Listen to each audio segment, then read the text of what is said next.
Nintendo.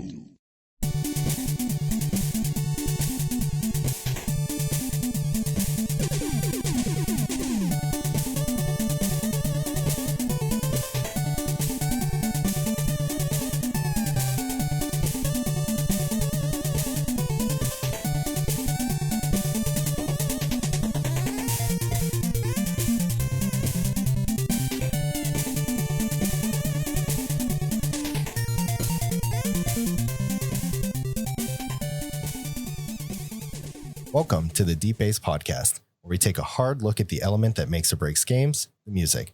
I'm Peter Thomas, and I'm joined by my co-host, Cody Haltom, and we are happy to have you along with us on our journey through Luigi's Mansion. What's going on, Cody? Not much, man. How are you?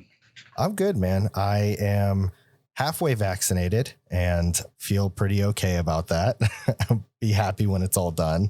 But we are here to talk about some game that I've never played before, Luigi's Mansion, and we have a guest with us, which I'm super excited about because he and I have not chatted in so damn long. It's been ages. I'd like to welcome James Fluker. James, what's going on, man? Evening, everyone. Hey, it's good to chat with you again. I think it might have been 2 or 3 years. It's like been an actual chat. a while. Oh, wow. So I met James through Twitch, like most of our guests here. And yeah, we've had a friendship pretty much ever since. Life kind of got in the way and we both got busy and things like that. So we haven't had a chance to really sit down and catch up truly through voice. So it's it's good to have you in general, just to be on the podcast, but it's great to get a chance to talk to you again. It is great. And I'm glad that we're going to spend the whole podcast catching up and not talking about the music. Right. Yeah. Forget the game. Let's just tell everybody how everything's going. So this is also the first time I think you're meeting Cody in a voice aspect. I think you know him in the chat, but that's it, right? I think that's accurate. Yeah. So I think so, yeah. Cody's basically the resident guy that we shit on his picks every time. So if you don't like what he has, you can just yell at him and tell him it's bad, because that's what I do every single time. You shouldn't have told me that. I'm a contrarian, so now I'm obligated to hate your picks. Thank you. Thank you. I like you so much. When you guys were talking and you're like, oh, wait, we're just going to catch up. I'm like, why am I here? I could have phoned this one in, but no, here I am. Cody had his music picked on the document first, and they're pretty good picks. No, I'm really happy with the picks that we have, partially because, I was mentioning this when we were offline, but every one of my picks is literally on your guys' list. So I essentially do not have a list today. I'm just going to be riding the coattails. Yeah, that does make your list the worst then. Yeah, it's objectively the worst this time around. So we're talking Luigi's Mansion, and it's a game that I've never played, but obviously gets a lot of acclaim from the world. Everybody seems to love this particular game a ton. Cody, you have played, correct? I have. I don't have a huge memory for it. I don't remember a whole lot about it, but yes, I have played it. Okay. And James, you're a big fan, right? Yeah. So my special memory, just to have a quick anecdote, was that Christmas of 2001, the thing I really wanted was the Lego set of the Harry Potter castle. Mm-hmm. And I think they tried to get that, but they couldn't. And so that wasn't going to happen. But my parents and grandparents got together and they got me a GameCube instead, because they knew that I liked Nintendo. I've been playing probably like 2 or 3 years before that, from Pokemon to the N64. And so for Christmas, I got the GameCube and the Luigi's Mansion. And so a special place in my heart since then. Yeah, it's one of those games that I never got around to. So I'm very curious to hear more about it, especially from both of your guys' side for having played it at least a little bit. I've never personally been much of a Mario guy, so I was also late to the GameCube era. I think I got it like a couple of years after it actually launched. And I didn't ever get this. This was never really a thing for me. So I'm very excited to kind of talk about what makes it so appealing, because when I listened to the music, it was good. And I feel like nobody really talks about this soundtrack at all. I'm not saying it's exceptional by any stretch, but for what I was expecting, thinking about what Luigi's Mansion is, I just wasn't planning on it being as good as it was. You mean the soundtrack or the game? Because I was about to say you haven't played the game. No, the soundtrack. Okay, yeah. No, it is a good soundtrack. I mean, obviously there's a certain theme to it. You know, you're in a haunted mansion, but they did some pretty special things with a couple of these tracks.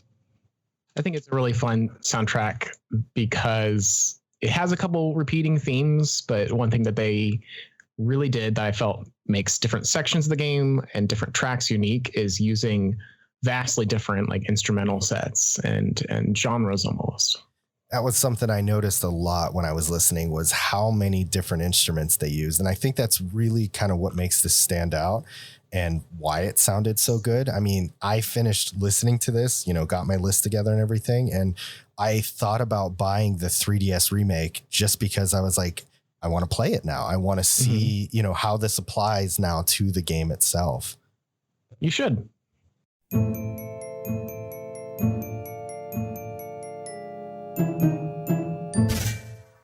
I'm going to go into the game history and then we're going to talk about our memories. James, I know you talked a little bit about yours, but we'll see if you have anything else to add after that. Luigi's Mansion is an action-adventure video game developed and published by Nintendo for the Nintendo GameCube. The game was a launch title for the GameCube and was the first game in the Mario franchise to be released for this console. It was released in Japan on September 14th, 2001, in North America on November 18th, 2001, in Europe on May 3rd, 2002, and in Australia on May 17th, 2002. In Luigi's Mansion, the main story is played out over 4 stages. In each stage, players control Luigi as he explores the mansion's rooms and hunts down the ghosts that lie within them, acquiring keys to get through locked doors and eventually dealing with a boss ghost hidden at the end of each stage. To assist him in this task, Luigi uses a flashlight and 2 inventions supplied by EGAD, the Poltergust 3000, a specifically modified, high-powered vacuum cleaner, and the Game Boy Horror, a play on the Nintendo's Game Boy Color.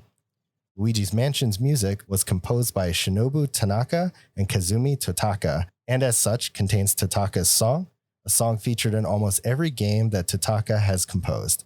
It is found by waiting on this controller configuration screen at the training room for about 3.5 minutes. Luigi's Mansion received an award for its audio by BAFTA Interactive Entertainment Awards in 2002. So a lot of stuff to kind of unpack and digest here. But before we do, I did want to note that while I was digging up some research for this, I found out something interesting about the GameCube. And then I'll kind of let you guys take off with whatever you want. But I saw that all GameCube systems were built to support the display of stereoscopic 3D, and Luigi's Mansion was actually planned to utilize that feature.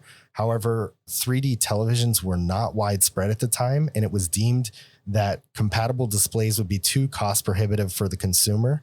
So the result was obviously that they did not enable it outside of the development process. What was cool about that was that was 9 years before we actually saw the 3DS, which uses the exact same technology. So I thought that was really interesting because I think that this game would play really well in 3D. Yeah, that's really interesting. That's not a fact I knew about the system. I was thinking back to like some of the stuff the GameCube did early, like progressive scan, which I think is the equivalent of like 480p, which was considered, you know, a big deal at the time. But I can't imagine like 2001 3D. Right. Yeah, it also had the God, it just dawned on me. This is the first time we're covering GameCube. Holy crap. I know. Isn't that wild? Welcome. Yeah, like how did it take us this long? We're like 20 some odd episodes in and we just got to GameCube, and both of us are huge Nintendo guys. So it's kind of a redheaded stepchild, unfortunately. I love that system though. I really do. I like it better than the N64. What I think, and this is something that Peter, you and I are going to talk about at a much later date, but Nintendo, in my opinion, is really, how should I put it, underappreciated for how forward thinking they are with things like that. You know, we look at the Switch, for example, and its impact that it had on like the VR space, and, you know, with Microsoft's Kinect, everything kind of ties back to Nintendo. And this is another way of doing it, because I remember when I was working at GameStop, even trying and failing, but trying to promote Sony's 3D television that you didn't need the glasses for. And I couldn't do it. There wasn't really a market for it. But to see Nintendo, think about things like that back in the early 2000s, while it's shocking, it's not earth shattering to me. I think the GameCube marks like when we could really see that with each system, Nintendo was going to make that a priority. Like the GameCube was smaller and use a special kind of disc to combat piracy and to better fit into cramped Japanese households, and did some other unique hardware things for the time. And then like after that, each system, the Wii, the Wii U, and especially the Switch and their handhelds after that, like they weren't just making a more powerful system. In fact, a lot of times they're like, you know what, that's not our priority. It's not even going to be close, but we're going to make it like something different, something really different. Yeah, they were big on innovating the space of games. They wanted to legitimately think outside the box, which is ironic to say, given that the GameCube was a box. But a lot of the stuff that they were doing, I mean, even if you start getting into the hardware, I'm pretty sure that they were the only ones using the ATI processor that the GameCube housed, which allowed for a decent amount of power, but still kept the system very cool in comparison to the consoles of that generation. I mean, everything else was large and ran really hot and had issues with it, but the GameCube was a champion, man. How many people have you heard say, I had to return my GameCube because it was defective, or bake it in an oven? I think that I don't have a direct source for this, but I remember the discussion at the time being the GameCube was actually demonstrably more powerful than the PS2, and it was close to the Xbox, which launched, I think, for $50 or $100 more. You might be right. I'm not sure. We'll just say I'm right. Fair enough. That sounds about right to me, but I mean, I didn't get like an original Xbox until the end of its life cycle, and that was actually the first console that I paid for myself. So prior to that, I don't really remember paying attention to the pricing all too much because I was still a kid.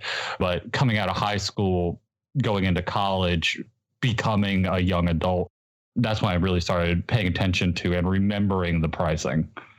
Right. I paid very little mind to prices, but I did know that Nintendo almost always undercut most of the competition. Most of Sony and Microsoft's deal was that, hey, you're paying a premium, but you're getting a premium system with it. And it just never, at that age, your money was tight. You had to spend wisely. And I knew that in my mind, Nintendo made very solid games. So maybe the system wasn't powerful, but I knew that whatever I played on that console was going to be great. Mm-hmm. I think that was part of them knowing their demographic is either largely young or the parents are buying it for their kids. And so having a nice price both on the system, and for a while when the PlayStation Xbox went up to $60, I think that Nintendo waited a bit before they finally jumped up to $60 as well. Right. You mean $60 a game, right? Yes. So Cody, tell me a bit about your history with Luigi's Mansion specifically. It's kind of interesting. I'll try and piece together what I can remember. I got the GameCube, its launch Christmas, so 2001. Because of that, there weren't a whole lot of games, but it being a new console, you want to play them all, and at the time it was super easy to do. The game that I got was actually Star Wars Rogue Squadron Rogue Leader 2, or nice. Maybe swap that around somewhere. Yeah, I mean, a super fun and amazing game on that system. It really showed off the graphics of a next-gen Nintendo console in a way that hadn't been done before. So mostly I was content with that. I only had one friend who had a GameCube as well, and he got Smash Brothers. So guess what we played a lot of? Smash Brothers. But eventually, you kind of get bored. And so we went to the local rental store, which was a Video Warehouse here. And I saw Luigi's Mansion and rented it and played it. And I enjoyed it. I'm someone who is a diehard Ghostbusters fan. You put an Ecto-1 and a Proton Pack in something, I'm immediately going to love it. Period. So this is basically Ghostbusters, but for kids. So I enjoyed that kind of aspect of the gameplay. It was very cute. I never bought it, but somehow I have a copy, which I don't know how at all, because like I said, I only had one friend who had the system. Typically it's like, oh, well, Cody will take care of my games. I don't remember buying this game. My buddy Will never owned this game. So why it's sitting in my closet and how it got there, I have no clue. Ghosts. It was probably ghosts. Okay. James, I know you touched on your history a bit earlier with how you got this game. Have you played this recently, or is this something that, you played a while ago and then kind of haven't touched it since? I've played through it a couple times. I remember, I played a bit of it like the day that I got it at Christmas. I think I played through the first area, and then I was like, oh, I realized that the GameCube needs a memory card. And yes. Eventually cleared that as a 11 or 12-year-old. And then I probably played through it every couple of years. The last time I for sure played it was in 2012, back when I was doing a Let's Play channel. And me and a friend went through and 100%ed it in like 3.5 or 4 hours. I don't know if I've played it since then. When we were talking about doing this podcast and I was listening to music, I'm like, I gotta play this game again soon. I've briefly played the sequels. Like I touched Luigi's Mansion 2, which I didn't really care for. And I actually played all the way through Luigi's Mansion 3, which I mostly liked. I really hated the last boss. It's a much longer, but interesting game as a much later Switch sequel, but probably the original is still my favorite. Yeah, I think there was a lot of discussions when I was reading about the reviews of this particular game that most people's biggest gripe with it was how short it was. So it makes sense that the third one would be a little longer. Surprising that 2 didn't fare so well, at least in your opinion. Anything in particular that made it so bad? Yeah, just the second one is like level or mission based. And so it's not about exploring a whole mansion and the Metroidvania or whatever you want to call it aspect of unlocking your route and different rooms and figuring out the path. It was like, here's a couple of rooms, do a mission. And it was segmented in a way. And that was a large part of what I didn't like. And so the third game brings back the mansion-esque. It's more of a very tall hotel is what that takes place in.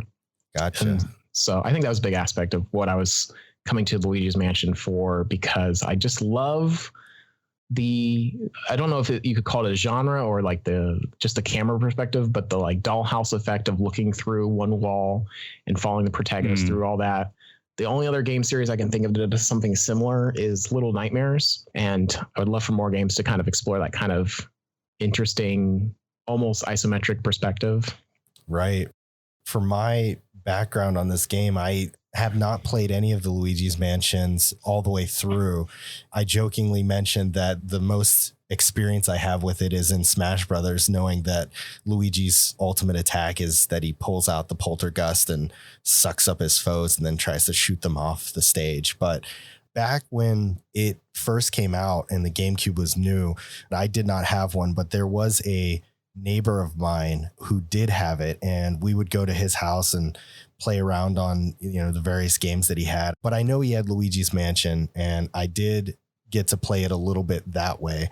It was different. I was pretty shocked at seeing a game that didn't feature Mario, for one. And I was actually really impressed by how much Luigi's nose wiggled when he walked around. I mean, that bad boy bounces everywhere. Mm-hmm. I think the perspective of Luigi, both like him as a character and a lot of those little aspects of his physical demeanor that we attribute to him in the years since, like 20 years now since, like how he's in the Mario Tennis games and even in some of the RPG games, all stems from Luigi's Mansion. Yeah, and I think that's a cool perspective because the franchise focuses on Mario and we see so much of him, and Luigi is just this side character, no different than Peach or Yoshi or something like that. So you only get glimpses. So having a chance to zero in and focus on Luigi, even if it is just this kind of small subset of what he's like, which is essentially afraid of ghosts, which can you blame him? It's a very cool take on a franchise that has been fairly well established at this point. Yeah, it's always interesting whenever they pull characters like this, and specifically for this type story. Like, it makes sense for him to go after Mario, put him away, and kind of swap roles there a bit. But it was the mechanics of this game that made it an interesting choice, where I'm like, why Luigi? I wonder, like, what came first? Did the idea for the game come first, or did the idea of, hey, we need to give Luigi his own game, what can it be about? Like, I wonder the order of what happened there, but I don't think anyone knows the answer to that. Ooh, I can actually talk about that. I used to have the Nintendo Power Player's Guide for this game, and at the end, they had a pretty decent multi-page interview with some of the key staff. Miyamoto, probably one of the two who contributed to the music, and a couple other prominent Nintendo EAD staff were in the discussion. And from what I remember, because I don't still have this book, they were playing around with some game development, and it became the Dollhouse kind of perspective. And then with that look, they're like, oh, let's make it a mansion.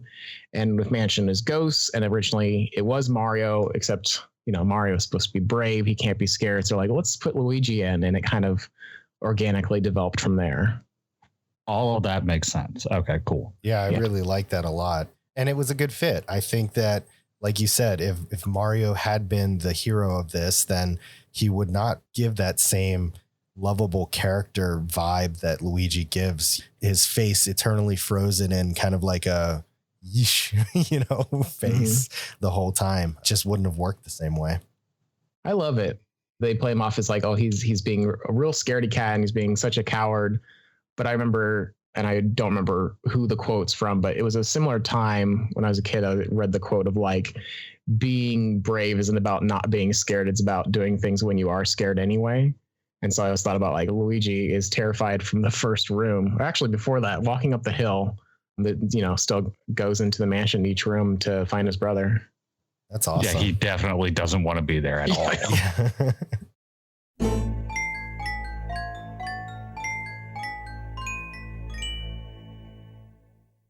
All right. Well, let's not hold everybody off because this music is good and I want to get into our list here. James, you are our guest, so we're going to have you start us off. So tell us what your number 5 is. Okay. So just as some background, I just listed mine, not any preference, but like when I was going through the soundtrack, I just put them down in order. So number 5 is the last one that I put on my list, Talking with Ghosts. And it is the sound that plays when you're talking to a fortune teller ghost. And not only is she, like many ghosts, like a themed, you eventually fight her, but you go to her multiple times. So she's probably one of the most prominent side characters. And you hand her different items of Mario that you found on your search for him. So you find his glove and his hat, and she progresses the plot and does a reading. And so this really interesting track plays every time that you talk to her. And I just really like it because it makes me think of that character and that whole aspect of the game. And it just stands out from a lot of the like spooky orchestral music that makes up a lot of the main theme variations.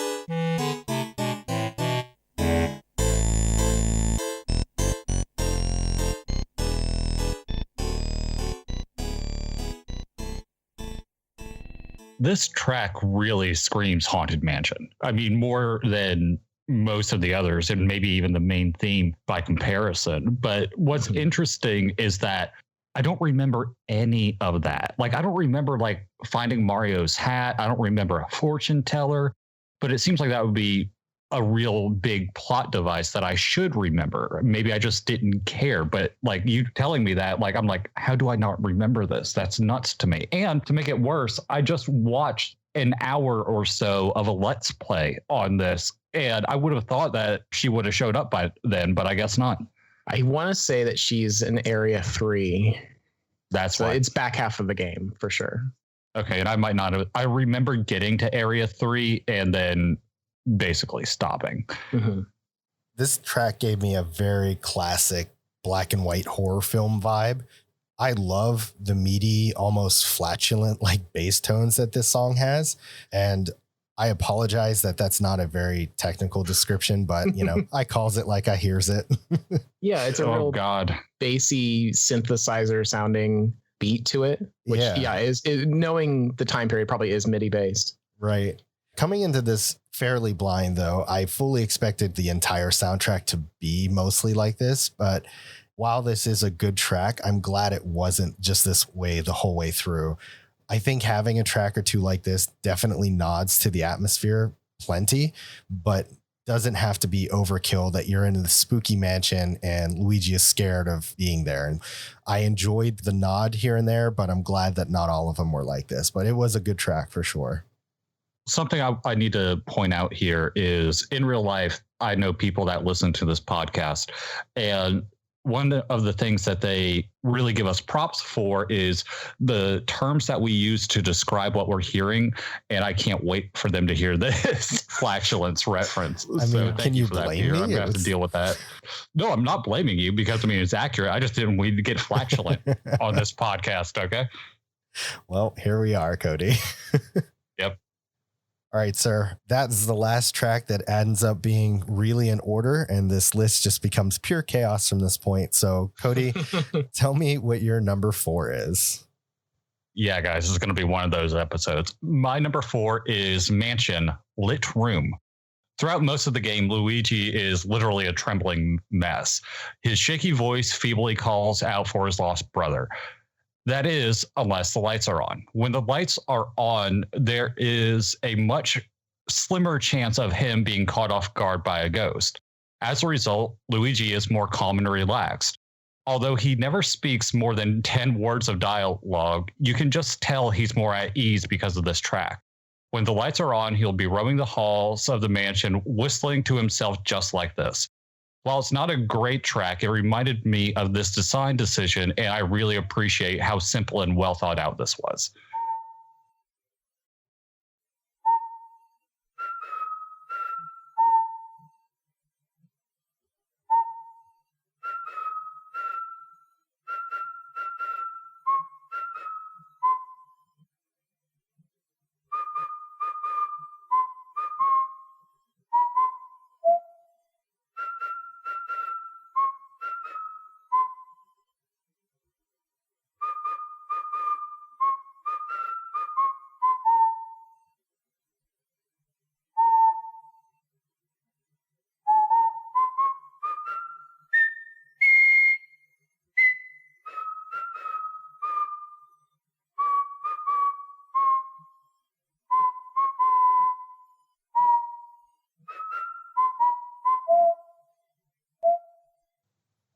Yeah, I fully agree on that.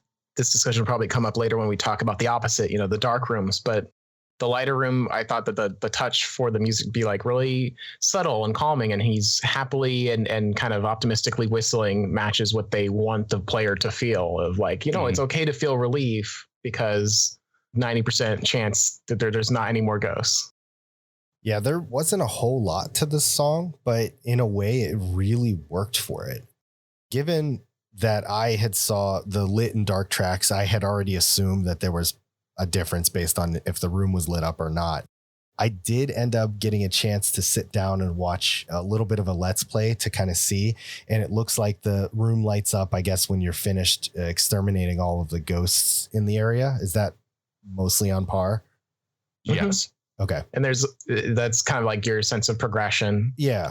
And there's even a fun thing where the game plays with that concept where partway through the game, the mansion's power goes out and all the rooms go dark again briefly. Okay. Yeah. So the minimalist design of this composition really lends well to this type of a game. So I imagine that it probably leans pretty heavily on more of like the ambient sounds of, his footsteps or the mansion creaking. Do you guys remember what that was like in the game? I'm trying to remember in terms of sound design. I know that they did some with the different footsteps. Mm-hmm. The big thing, which with this choice here by Cody and one of mine that we'll talk about later, Charles Martinet, who does Mario's voice as well as Luigi and many of the characters, like probably did more recording for this game than almost any other. And it was mostly this kind of stuff where like whistling, humming, variations of those kinds of things. Like there's a lot of nonverbal voice acting that I think is really cool, and that they paired it with some of the background soundtrack. That's basically my memory of it. I know I've played the game and like seeing it brings back certain memories, but I don't have a detailed recollection. So I couldn't tell you as well as James could. Sure. I mean, we've seen games like this in the past that we've done where the ambient music makes up just as much of the game as the music itself. So that's why I was asking, because this game seems like it would lend itself really well to having a lot more audio, less in the music and more in the atmosphere and where you're at. So, you know, wind blowing or thunder striking, that was really where the question kind of came up. Well, I think it does, but it doesn't. I think like let's compare it. It's vastly different, but hear me out. Let's compare it to Resident Evil, right? Both games take place in a mansion, but because this game is a Mario spinoff, it has so much more character to it in terms of what you're seeing on screen, where it doesn't, in my opinion, necessarily need that. That's not the avenue that's trying to go. Sure. It's more charming than it is anything else. And I think the soundtrack plays into that. Yeah, I think that's a perfect alluding to Resident Evil. I think Luigi's Mansion in some ways is alluding to that with some of the fixed camera perspectives, and the door animation for sure is like parodying that. This would have come out shortly after like Resident Evil 3 or Code Veronica. So I definitely think it was a little playful reference to that. But part of that of even when you're doing a satire or parody of horror, I think you have to use the same strengths of the genre. And so sound design is probably one of the most important parts. And a lot of horror is very subtle until it's not. Right, until it's not. All right, James, we're coming back to you, man. What is your number 4? So the next track that I highlighted is called Caught Portrait Ghost, or something along those lines. And it plays usually at the end of an area or stage. You go to this screen where EGAD talks to you and you dump all your ghosts into this contraption. And it just has this some fun sound effects leading into just kind of a beady, kind of funky beat. I think it's actually really similar to the pause menu music. So that might also be why it's kind of stuck in my head. I think that might be like a more quiet version of this. I think it's the contrast from the spookiness is just kind of a fun track.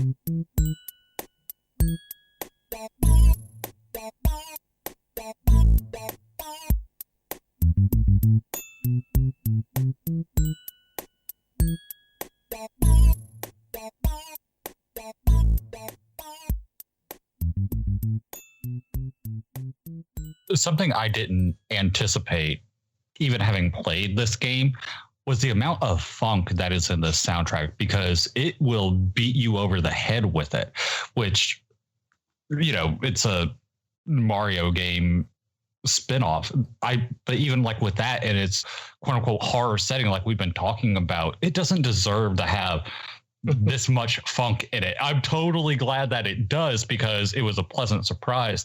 I was thinking, you know, once again, we covered Resident Evil.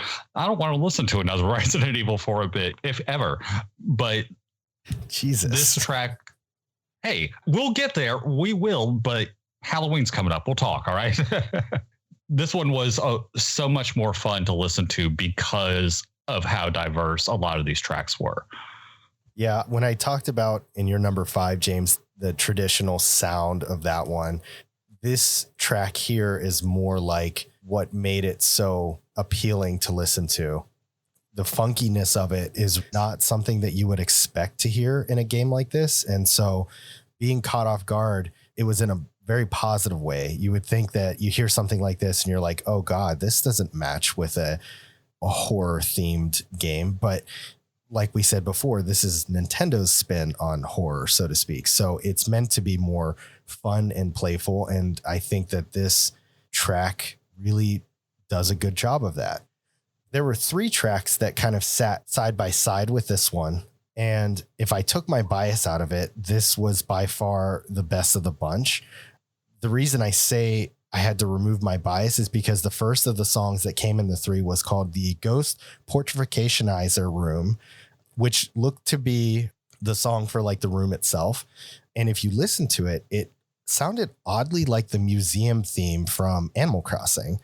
And so I did some research and did some digging and found out that Totaka was actually the sound director for the music in Animal Crossing. Sounds weird, right? Because Animal Crossing in the US came out a year after Luigi's Mansion. It was like a year and a couple of months or something like that. But in Japan, they were actually only 3 months apart. So my guess is that he worked on both at the same time. And that's why there's a little overlap. But if you ever get a chance, listen to that song. It's the museum theme almost to a T.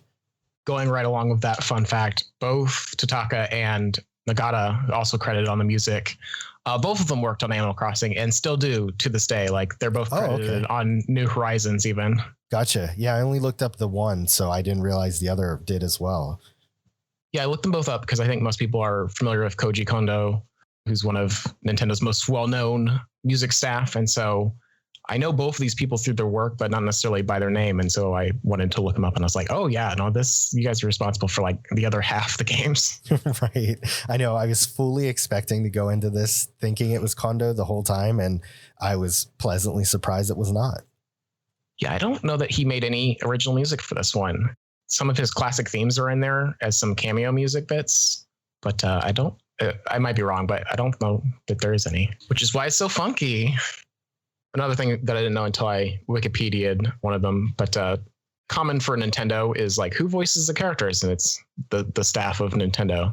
Totaka's voiced several characters, including Yoshi, but he voiced Professor Egad, so one of the main characters of Luigi's Mansion. He's actually the voice where they do all those little Animal Crossing-esque noises instead of doing traditional voice acting. Oh, that's right. Yeah, they use the Animalese kind of voices, sort of. Mm-hmm. Yeah. All right, Cody, let's hear your number 3. My number 3 is the training theme. This track is a jam, man. It's super hard to describe because it's not something I typically listen to. This track is 100% bass with some light notes over top. There are some extremely light hip hop elements to this track too, but I have no idea what to call them. A track like this has no business being in this game, but as a training area, it totally works.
Yeah, it didn't take long for me to know that this was going to go on my list. And hey, surprise, I do have a list, and this is the first one we're covering on it.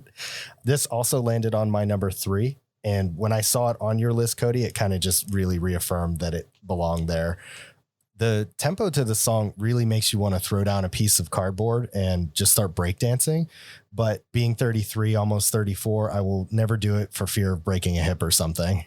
But it does make me want to, and that's kind of what's important here. When I initially heard the song, I didn't see the title and thought, wow, this does not fit with the game, at least for what little I knew of it then. but being inside of like a training room or something like that makes a lot of sense to me. And I was fully on board with that style.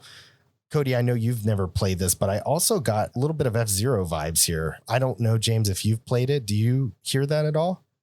I've played it like a small amount of F-Zero, the GameCube one, but I don't remember enough. I feel like it was more like rock and fast beats that I remember from that. Mm-hmm. But I think that F-Zero game came out the next year, so it's possible that there was a staff overlap. Yeah, I would have to actually go back and listen to this track again.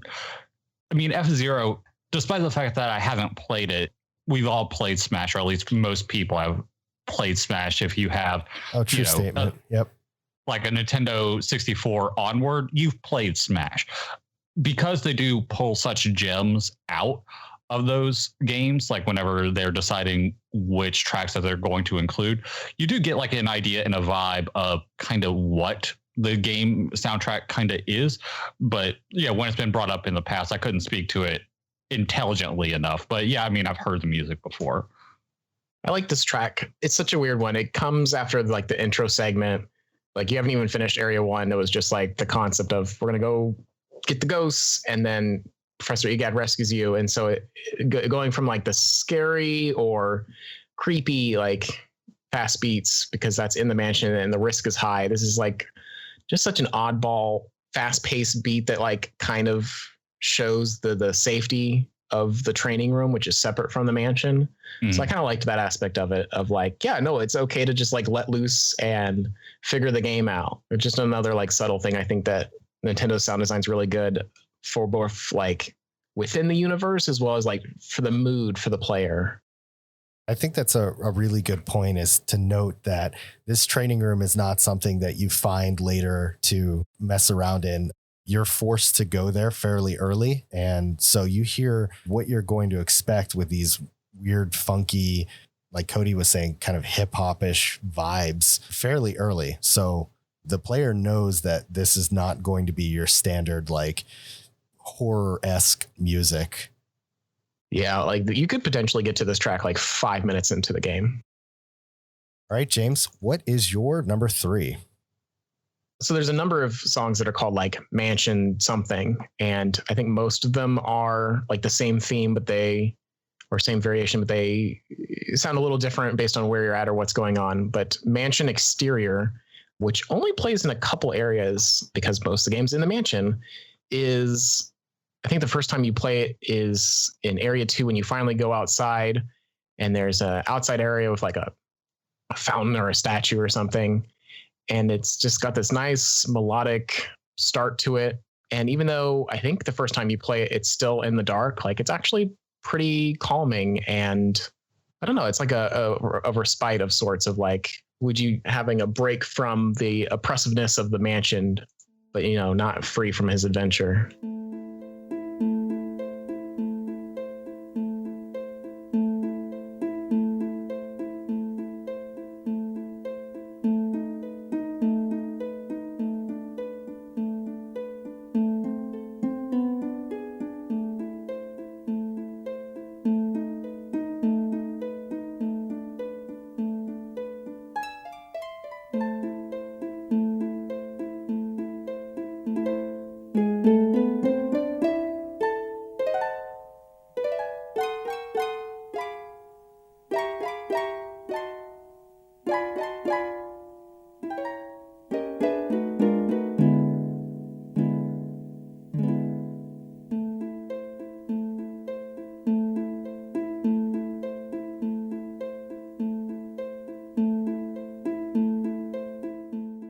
Thank you, James, for picking another song off of my list.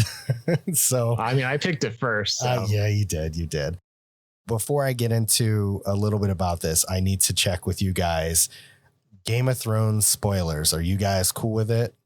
Oh, yeah. I watched it and then haven't thought about it for 2 years. Okay. Yeah, I'm in the same boat. Okay, great. So for the listeners, anybody who has not watched Game of Thrones, or at least up to like, I want to say like season 6 or 5, somewhere in that neighborhood. Not expecting this for this podcast. Yeah, there's going to be some light spoilers here. Actually, they're pretty major spoilers, so just don't listen if you plan on watching Game of Thrones. But when this song first came on, it instantly reminded me of Light of the Seven, which is the track that they play on Game of Thrones when Cersei blows up the church to kill the High Sparrow. It's that perfect mix of like eerie and haunting, yet very beautiful music. I love Light of the Seven. I bought it to listen to it because it's a very enjoyable track, even though what's happening in the show at the time is kind of morbid and disturbing. That contrast is really wonderful, and it kind of applies here. I've heard a lot of compositions use a very similar style of piano play, and it works well when you're trying to achieve that feeling. Yeah, haunting's a great word for it, because I did say like it's more calming, but there is definitely a haunting aspect to it, and the piano's played almost like in a string instruments plucking way. Yeah, sounds very similar to that. Yeah, it's very unsettling, but at the same time, kind of peaceful. Yeah, it's a weird mixture, and I love that feeling. Yeah, this almost made my list. I wrote down, I love the harp in this because, I mean, that's, if memory serves, that's all this is. I remember this being the balcony / roof kind of area. And also, I think, James, the area that you were describing, was that the graveyard or was that like a separate area? There is a graveyard, but I think this plays out earlier in that same area when you go out. It's hard to describe. It's after you fight the cook, but before you fight the Bogmore, who's in the graveyard. There's this little like horizontal left to right area is how I can picture it. And it's also where the well is. You eventually go down into the well through this area. So don't know what it's called. It's that place. It doesn't matter. You know, it was a good enough track for me to hear it and go, oh yeah, I remember this. You know, one of the few, if not the only real track that I remembered from this game. It's a really beautiful track. I don't pick up on the haunting as much, but I mean, I get your guys' comments. It's like, if I was looking for it, yeah, I could see it, but I just got the beauty out of it more than anything. And Peter, to your point about the Light of the Seven and spoilers, that kind of stuff, everyone just don't watch Game of Thrones. Just don't. Stay away from it. Just listen to like the top 3 songs. Yeah, and just ignore the show completely. Well, that's a little harsh. I think Game of Thrones is good up until like the last 3 episodes or so. I would say last 3 seasons or so, but yikes. Big yikes, man. Yeah. All right, Cody, what is your number 2? We're getting on up there quick. Oh, wait, no, we're not. This thing's just a jumbled mess like always. Yes, exactly. My number 2 is an odd pick for me personally, but I've looked it up. It has been a long time since we've done one of these, but Staff Roll. This track takes me back to the 90s, and I don't know why. I'm not even sure what kind of music I'd call this, but I'm digging it. It's almost like someone mixed techno and jazz. I think this is a great song to end the game with. The entire game, as we've said, we are stuck in this dark mansion hunting ghosts with a vacuum. And when I hear this track, it's anything but that. This track is a ray of sunshine telling me that my nightmare is over and that it's a new day. It's the exact opposite of what we just experienced. It's fun, jazzy, and upbeat, making it a perfect way to end this journey.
I very nearly put this one on my list as well, but I saw you'd already picked it, and I was like, well, let me try and find some more so that we talk about different things.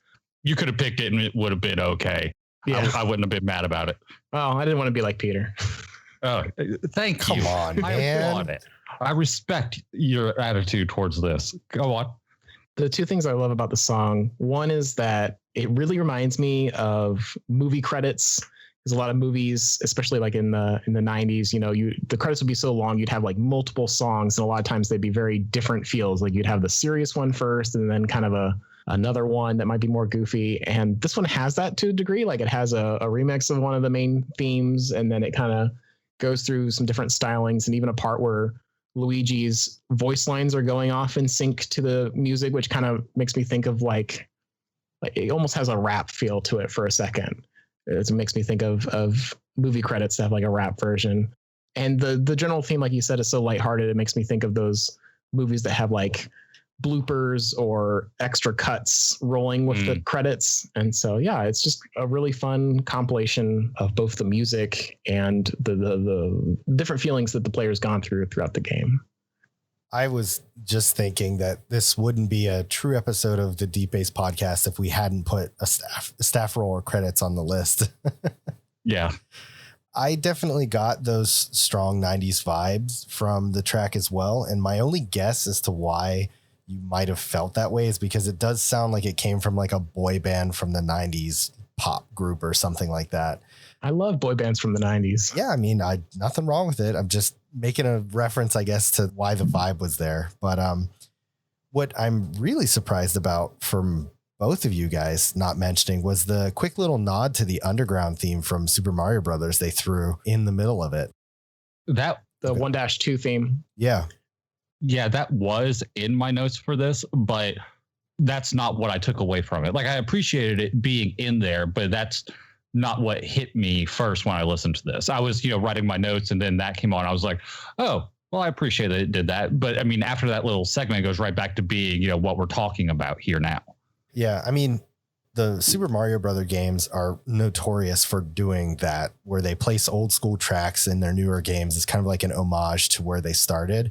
And while I feel like the other ones in a lot of games, and even in this one, they have a few others, they feel more forced. This one was really subtle. So I do note that it blends in very perfectly with the credits. It only lasts for a few seconds at best, and then goes right back to what the song was doing on its own. And, if you weren't paying attention or maybe like walked away while the credits were going, you'd probably miss it. And that's totally okay, because I feel like this song really does stand on its own 2 feet really well, just on its own. I think it's really cool how settled the 1-2 is, because this game, especially which was in development at the same time as Mario Sunshine, feels like if Mario Sunshine was 1-1, which is, your standard level, happy music, it's in the daylight, it's pretty much what you expect a Mario stage to look like. Like 1-2 quickly going to the underground, which was probably such like a crazy difference back when it first came out.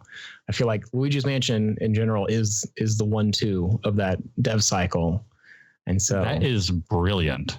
Yeah, I love that. I love that. All right, James, what is your number 2? Number 2 is the main theme of the game. I kind of talked at some point, probably way earlier on, about how it has a really good main theme, just a great hummable track, and it's remixed in a number of ways, including being hummed by Luigi. There's a cool thing in the game where, like, depending on how much damage Luigi takes in certain areas that don't have another track playing, he'll just like hum, and like he has a happy amount, a happy humming at full health, and then like middling health, he's kind of nervous, and if you're at really low health, he's a train wreck, and he's still humming the main theme. And so specifically the one I'm referring to is like the one called main theme, or like the main version of it that you'd hear. But it plays through in so many different ways in the game, which is why I picked it. Not only is it a great track, but the game does so many interesting things with it that sometimes I'd be like, I didn't realize that like a third of the game is just variations of this really good track. And it really shows how much mileage they got out of it.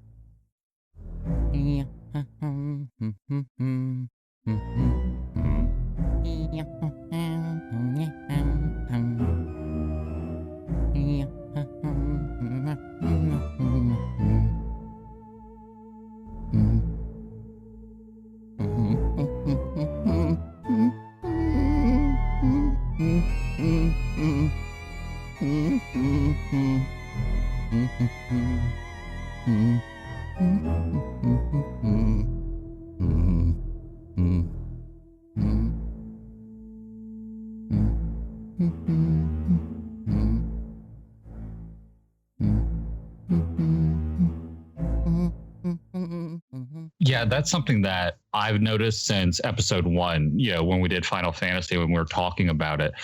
It turns out it's extremely common. I'm just a moron and I didn't realize how common.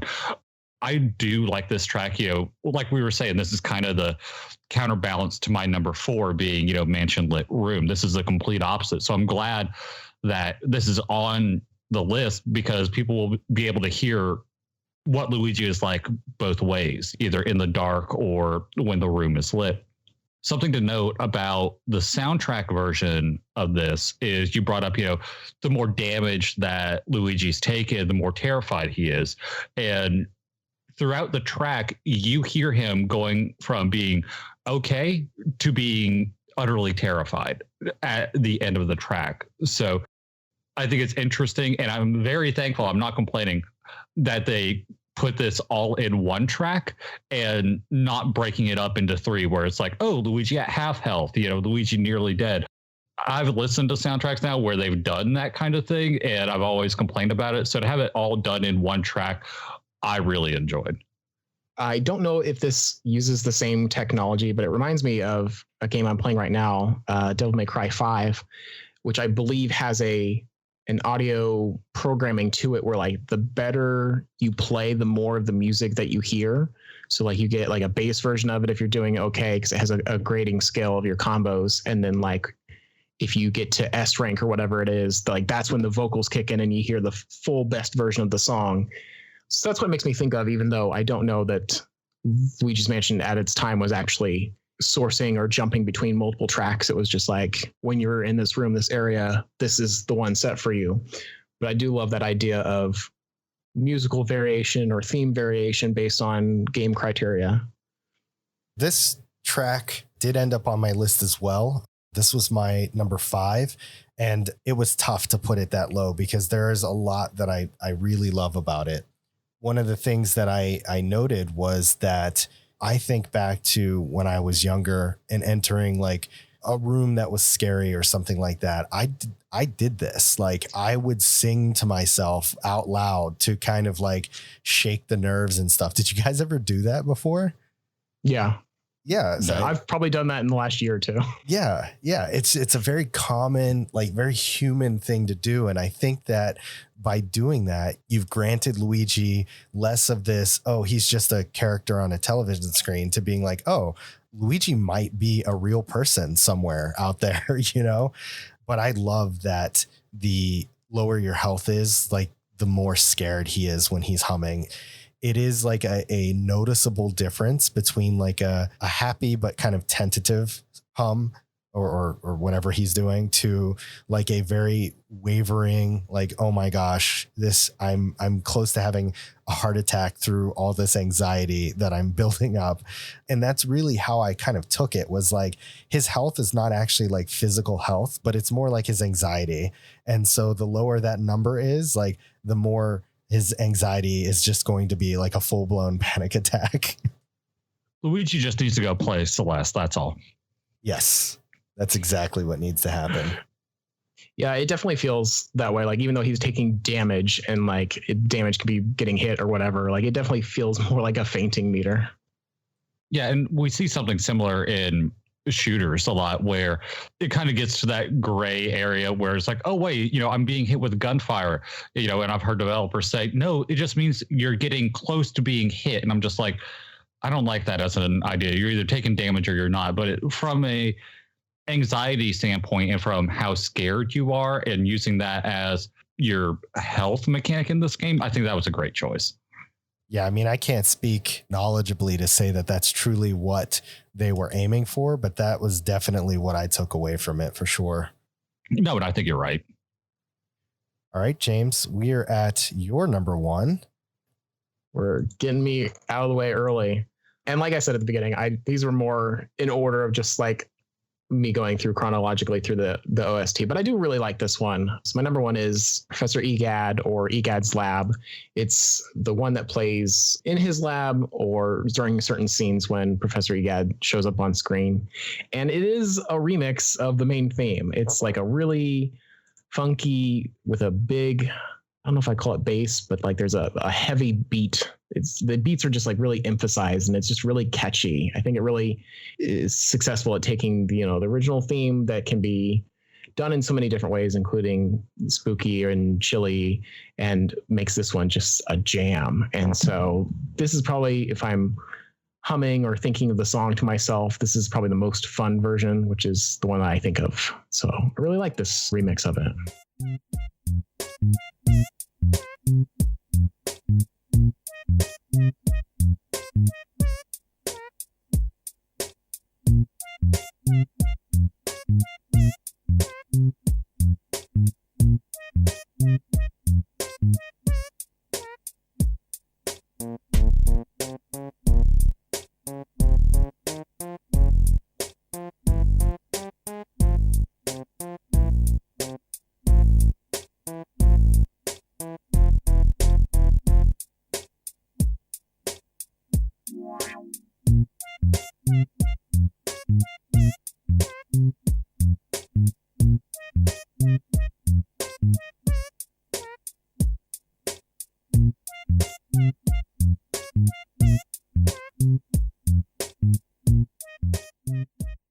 Yeah, this also was on my list, and this will be the last one that I'm taking from you, James. I'm sorry. This did land right at number 4 for me, but we haven't covered Earthbound on this podcast yet, but this gives me very strong Earthbound vibes. A lot of tracks on this game are very bass heavy. We've talked about that quite a bit, but because of that, you get things like this that come out really groovy. I was walking around my house when I was listening to the soundtrack and going through and trying to figure out what my picks were going to be. And then this song came on and I immediately just started to bop with it. I knew from the moment that I started doing that this was going on the list. I feel like if you can make me dance on the spot with no prompt, you've earned a place. I think what sticks out most for me, this did not make my list. This is not my number one. So sorry, guys. And it's not that I didn't like it. I think it's great for the character, especially with the muted trumpet, because you got to think Egad is this short little guy, and you get kind of a sense of that because they are changing instruments over to the muted trumpet. At least that's kind of what I got from it. And I might be weird like that. I think it's that. And also, I think it's either trombone or something else. There's something else in here that really makes it stick out and differentiate itself from the main theme a lot. But no, I think you guys nailed it. It is a good track for the character, but I had some other tracks I want to talk about instead. Yeah, I really like that interpretation of, it's almost like the character is playing music. And so the way Luigi hears it is reminiscent of what he thinks of this character, which is short, very small, but like safe and positive. And so it's just like a good, happy track of if Luigi's always hearing per se the main theme and it changes based on what he's going through, then this is what he'd hear. All right, Cody, you said that was not your number one, but what is your number one? My number one is Observatory. I love this track, but it's annoying as sin. And I know that, but we're about to get into it. The piano in this track starts out very subdued and occasionally swells when part of the main theme kicks in. There are these ethereal noises in the background that just take you out of this world. Those are the best aspects of this track and what makes it so amazingly beautiful to me. Then there's the annoying part. At this point in the game, you look through a hole in a roof and you see the moon and the stars. Among them are shooting stars, which you can catch and use to blow up the moon because why not? As they fall, they make exactly the sound you think and expect that they would. On the soundtrack version of this song, you hear this sound effect every 3 seconds, and it's so freaking annoying to me. In the game, you hear an appropriate amount of time, but here it's not the case. If the underlying song wasn't as good as it was, this song wouldn't be on my list at all. But seeing it in context of the game is what saved this track for me.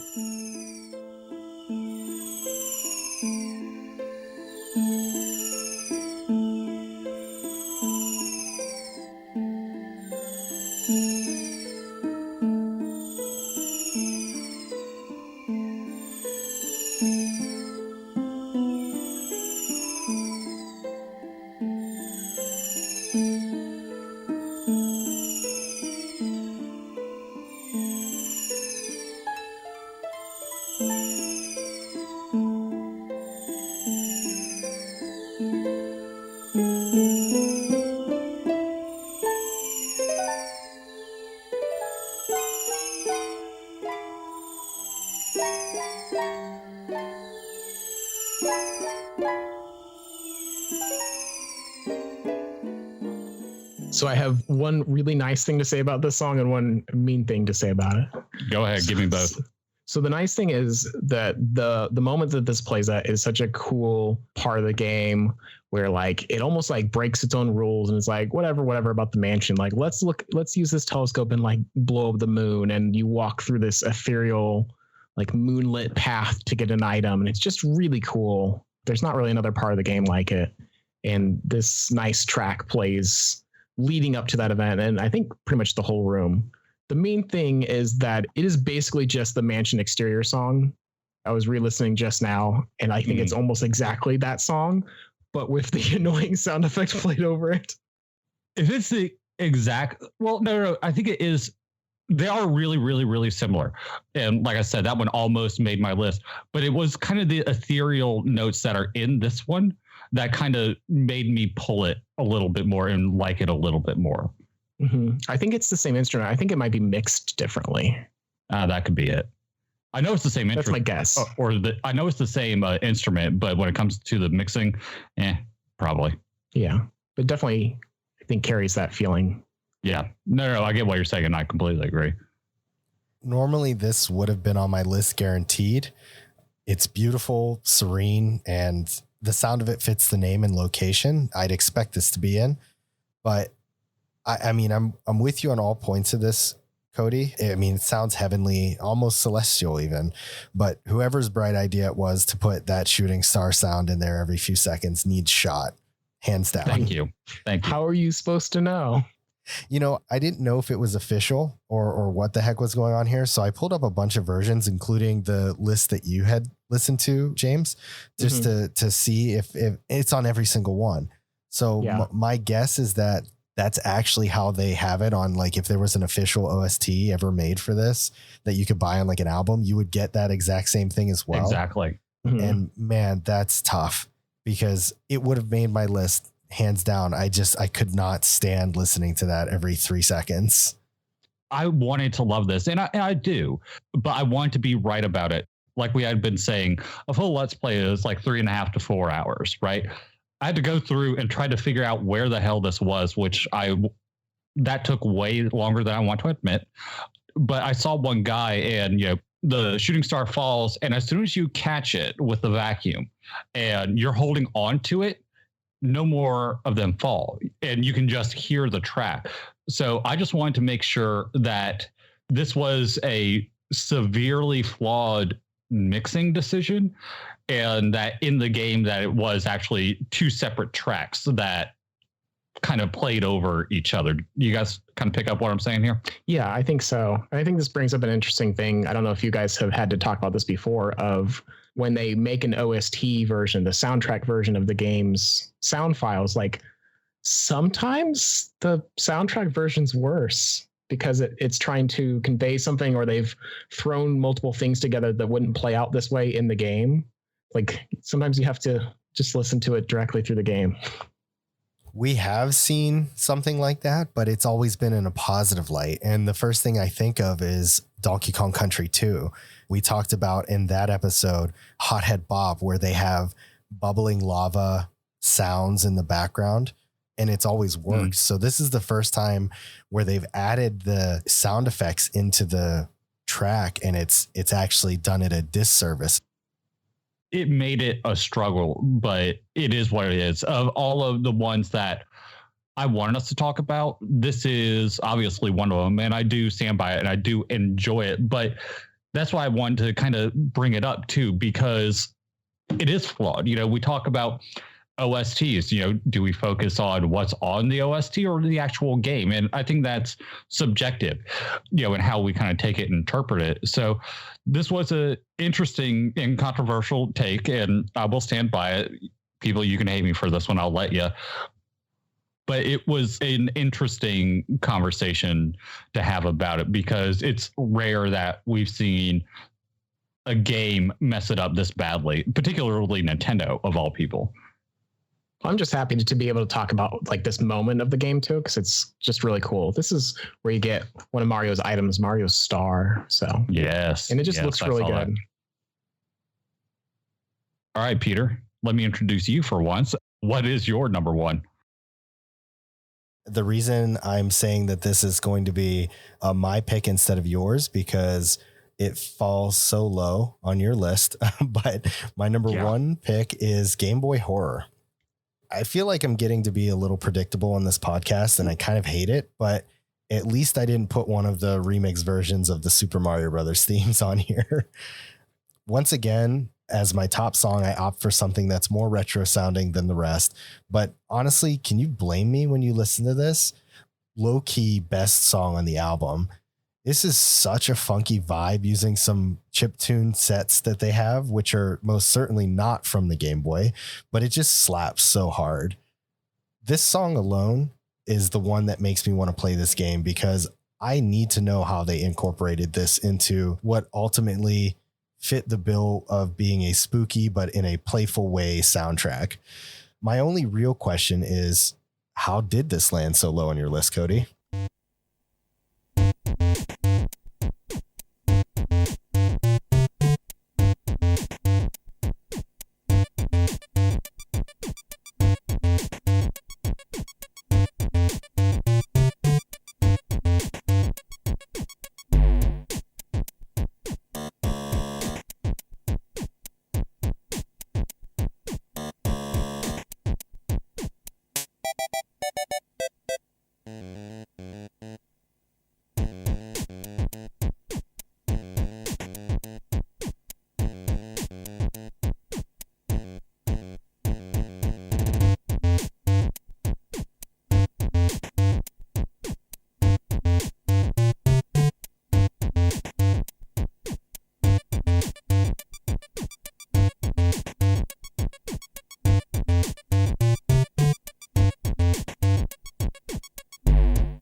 I'll talk to you about that in a second, but let me read you my notes here, okay? Because like we said, this is my number 5 and almost didn't make the list, but it did. This is an interesting one. The Game Boy Horror in the game was this poorly superimposed Game Boy Color that acted as your map and part of your HUD. Like Peter said, this track takes one of the themes of this game and plays it as though it was coming out of a Game Boy. This makes it a completely chiptune track. It's not a direct port, though, making it a completely unique track. I really enjoy what they achieved with this song. And to answer your question as to why it is so low on my list, is this is not the type of music I like to listen to at all. That's the reason why, like, you know, you say, oh, yeah, I've gotten kind of predictable. I like kind of these nostalgic, the chip tuning things. I don't. Give me a big band, give me an orchestra, you know, something like that. So for me, it was actually shocking that this even made my list, just because of the type of music that I enjoy. And this is why I'll always be right. No, I'm kidding. Yeah. My thoughts on this is that deliberately this theme shares a lot of notes but not necessarily feel of the EGADS song that I was mentioning earlier, and which is appropriate because most of the time that this comes up is when you're using the Game Boy Horror, which is an in-game item. One of the two things it does is let you talk to EGAD. So it makes sense that some of his music is playing through, but this Game Boy Color parody, you can look through and do first-person puzzle stuff. Also plays like music that not necessarily would literally directly come from a Game Boy, but makes you think about the Game Boy. And I think that's really cool. Yeah, one thing I noted whenever I was watching the playthrough was that they paid attention to details a lot in this game, like little subtle things that maybe somebody wouldn't have noticed. But the last thing that Luigi uses is always in his hand. So, when he's in a dark room and the lights go on, then he has the flashlight in his hands, regardless of, if he needs it or not. But after he is done speaking to Professor Egad, he will walk around with this little Game Boy in his hand because that was the last thing he used. And I thought that was a really cool touch. I didn't pick up on that at all. Yeah, it was nice. It was a little subtlety that I happened to notice while I was watching the playthrough. Yeah, and I like when Nintendo does this. Donkey Kong does it to a fault almost with how much they do it. You leave Donkey or Diddy sitting idle for a bit, and they're going to bring out whatever Nintendo's newest handheld was at the time, and they're going to play on it, which is adorable. But it was different having it as the HUD. I remember as I say a kid, but I mean, I was a teenager, right? I was in high school, seeing it on there and, the 3D maps. And I was so pissed because I was like, my Game Boy Color can't do that shit. Like, bring it back. Like, make this more realistic. This needs to be like a top-down Zelda-esque thing, video false advertising. Yeah, completely. I didn't want to play Luigi's Mansion and then see it and go, man, I can't wait to go get a Game Boy. I had a Game Boy at the time, but it didn't work on that regard. But I did like the incorporation of it into the game. I think it's kind of funny because, like you mentioned, various Nintendo series will reference the latest console, like Pokemon does it each time, and they update to the new system and say like, oh, it's in your room. Hint, hint. Don't you want this in your room too? And when this came out in November of 2001 and after for other regions, the Game Boy Advance had just come out that summer. And they didn't have it be a Game Boy Advance. It's a Game Boy Color, partially probably because of the pun, horror color, close enough. And also probably because this game was in development long enough. I thought that was kind of interesting. They do continue this joke, or because, I mean, you have the same item, but they did update it for the sequels. So in Luigi's Mansion 2, which was called Dark Moon, it was the Dual Scream for the DS. And Luigi's Mansion 3 was the Virtual Boo. I took Virtual Boo to mean something completely different. Nowadays, you can get anything modded. So I'm sure if you take your Game Boy Color somewhere, you can have it modded with a little light bulb on top, get 3D graphics on it, and have it have Wi-Fi for communication. Yeah, you probably could, but I'm way too lazy. You could pay someone to do it. Yeah, but then I got to pay somebody to do it. I don't want it that bad. But then you can finally stop being mad at Luigi's Mansion for lying to you. I'm not. Okay. All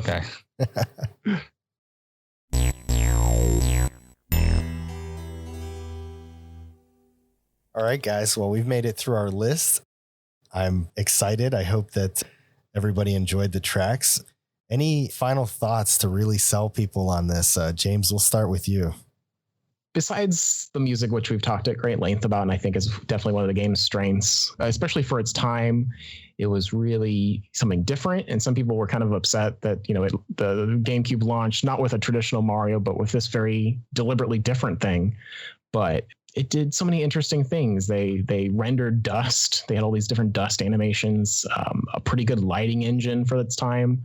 But looking at it today, I still feel like it really holds up well.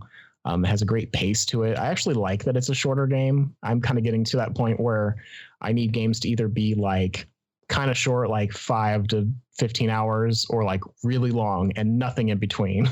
So I really like it. And I love that Nintendo can have these games that You know, as opposed to certain companies where like, this is an Ubisoft game, you know how that's going to play.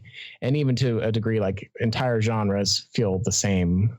I feel like this is one of their standout games of the 2000s that was just, there's not really anything like it. And I would love for more people to check it out. I hope you guys check it out at some point. Yeah, I mean, I can't subscribe to what you said about the Ubisoft reference more than anything else, because my friend just got me into the Division 2. I still can't believe this. I love the game. I really do. But if you really strip it down to the fundamentals of the game itself, it is literally Assassin's Creed with guns.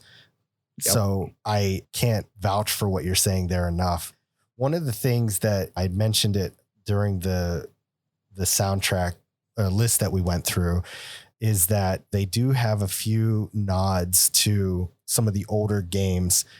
There were more tracks that were pulled in. One was the underwater theme. One was like the Super Mario Brothers theme that sounded like it was being run through a box, and a couple other, I think there was like one other track.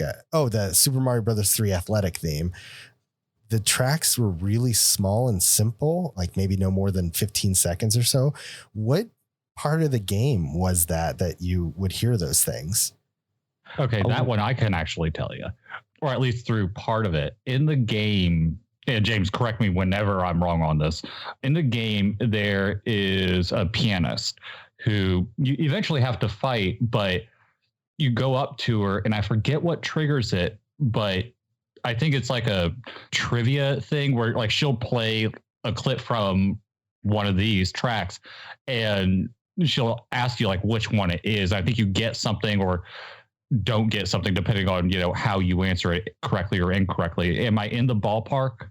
Yeah, there's a pianist ghost in the second area, and she asks you, I think it's like 3 choices, and they're about different songs, and I think you have to get all of them right, and they're pretty easy, and then you can fight her. Gotcha. Yeah, so as standalone tracks, I was like, oh, okay, Nintendo's doing it again. We're just pulling in old tracks for the sake of it, but I actually really enjoy hearing that, and it's definitely not something that I haven't played it yet, but I think it's on the radar. I think I'm going to try and scoop up a version of it, whether it be the GameCube or the 3DS remake. I do think I want to try and play it because it does seem very charming in it. Most of the playthroughs I saw it at 4 hours or so seems to be like the average beat time. So somebody who doesn't know is probably like 6 or 7 hours. Yeah, I should clarify. When I said that time, that's me having played it several times and having used to have a guide for the whole thing. Right. So yeah, I imagine, add a couple hours on there for my unfamiliarity of it, but I do think it's something I want to play. Like I said, the overall soundtrack really caught me off guard as to how good it was. I wasn't really sure what we were going to get into when you mentioned this, and admittedly was not looking forward to it at first, but after I had started it, I'm sorry, I wasn't, but after I started it, I was all in. I'm like, oh man, this is like Red Faction all over again. We talked about Red Faction 3 and I ended up playing the entire series, and now I'm going to end up doing it again with Luigi's Mansion. I don't know if it's typical of the soundtracks you guys have listened to where depending on, what soundtrack or YouTube that you're sourcing it from, that a lot of them are very quick little bits. Like I think the one I'm looking at has 90 something tracks cited, and some of them are, I don't want to say sound effects, but they're like musical cues or like small things. And there's probably like 20 or so tracks that have like a typical length. But to answer your question about the Mario theme that sounds like it's played through a box, like it basically is. It's part of the ending, so you'll have to play the game to find out. Yeah, it literally sounded like somebody took a radio, played the Mario theme, and then was just shaking this box that the radio was in the whole time. I'm like, what is all that awful noise that's coming with it?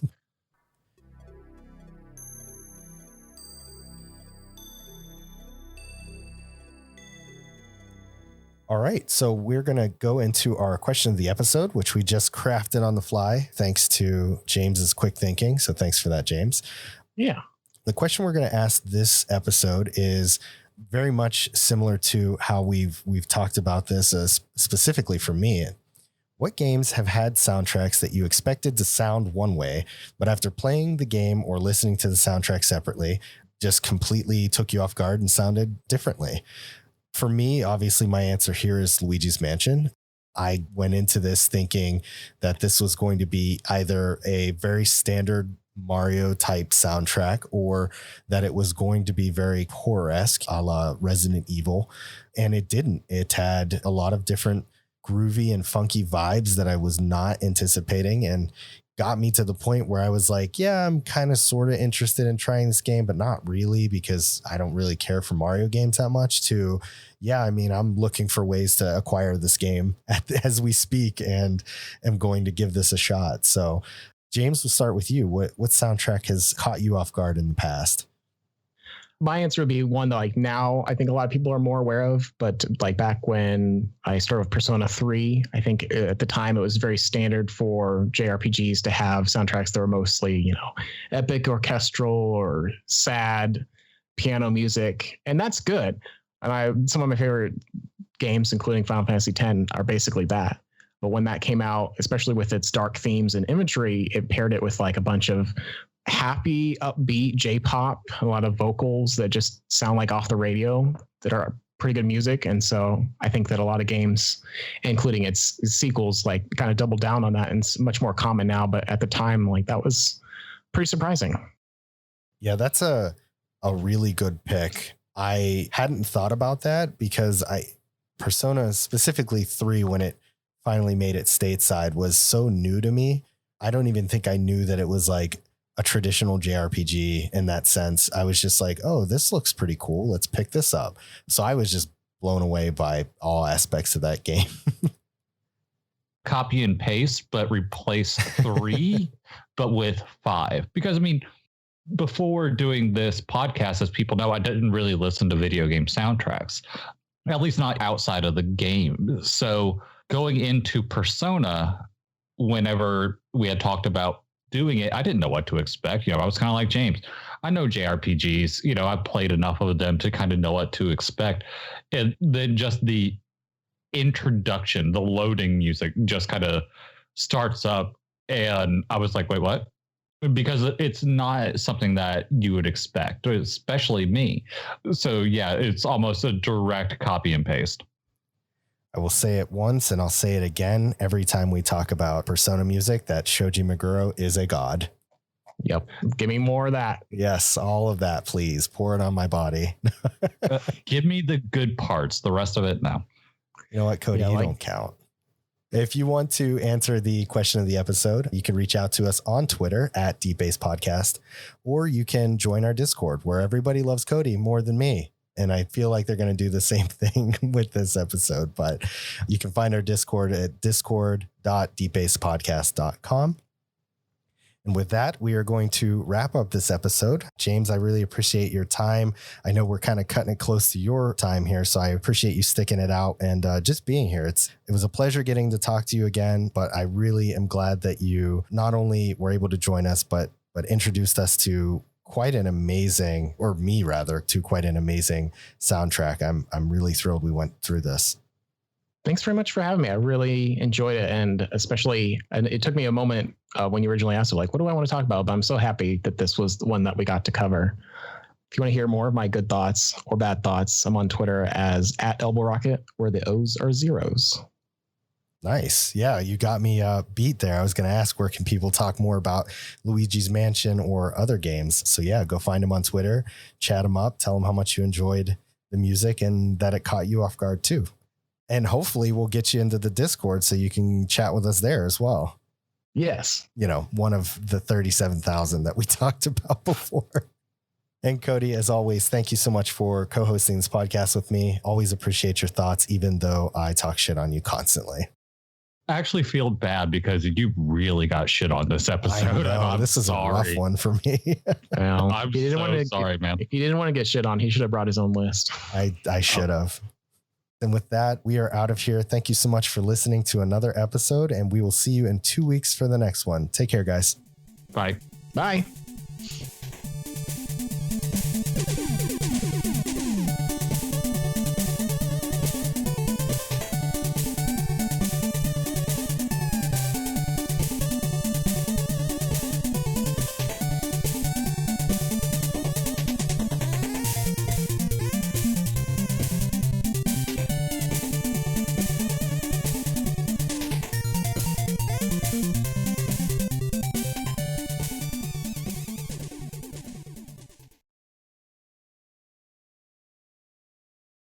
I don't even really want to play Persona 5 Strikers that much, but I do want to hear the new music. Yeah. Peter, do not get any ideas. That just came out there, and I realized what just probably clicked into your head. No. Listen, no, sir. I already have Persona Strikers. I'm ready to go whenever you are, my friend. Shit.